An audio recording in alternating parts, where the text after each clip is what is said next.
কেন্দ্র ও রাজ্যের বিজেপি সরকারের দেশব্যাপী শ্রমিক বিরোধী নীতির প্রতিবাদে 12 দফা দাবি আদায়ে ঐক্যবদ্ধ প্রতিরোধে সামিল হন।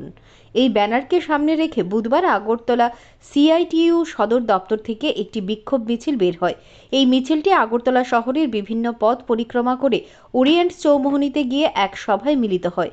উল্লেখযোগ্য দাবিগুলো হলো শ্রমিক স্বার্থ বিরোধী শ্রম কোড বাতিল করতে হবে, ঢালাও বেসরকারীকরণ প্রক্রিয়া বন্ধ করতে হবে, ঠিকাদারি কাজে শ্রমিকদের নিরাপত্তা নিশ্চিত করতে হবে, প্রকল্প কর্মীদের পেনশন গ্র্যাচুইটি সহ সকল সামাজিক নিরাপত্তা দিতে হবে ইত্যাদি। সিআইটিইউ রাজ্য নেতৃত্ব তথা প্রাক্তন শ্রমমন্ত্রী মানিক দে সাংবাদিকদের মুখোমুখি হয়ে জানান, সুপ্রিম কোর্ট যেখানে রায় দিয়েছে সম কাজে সমমজুরি, কিন্তু বর্তমান কেন্দ্রীয় সরকার এবং রাজ্য সরকার তা দিচ্ছে না। অল ইন্ডিয়া সিআইটিইউর দাবি, যে কোনো লোক যেখানেই কাজ করুক 26,000 টাকা তাকে ন্যূনতম মজুরি প্রদান করতে হবে। এই আইন সারা দেশে লাগু করা হোক।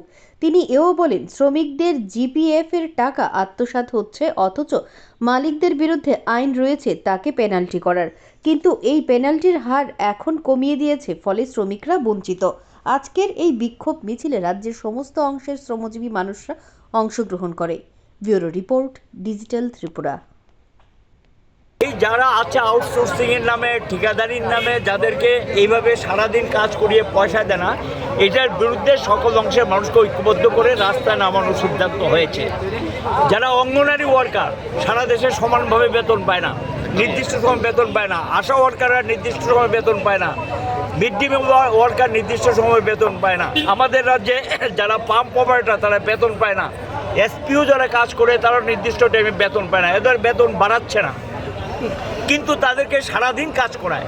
এই যে সুপ্রিম কোর্টের রায় আছে সম কাজে সমমজুরি, কিন্তু দিচ্ছে না। আমরা বলেছি 26,000 টাকার নিচে কোনো মজুরি দেওয়া যাবে না। সে যেই ধরনের লোকই হোক, যেখানে কাজ করুক 26,000 টাকা ন্যূনতম মজুরি তাকে দিতে হবে।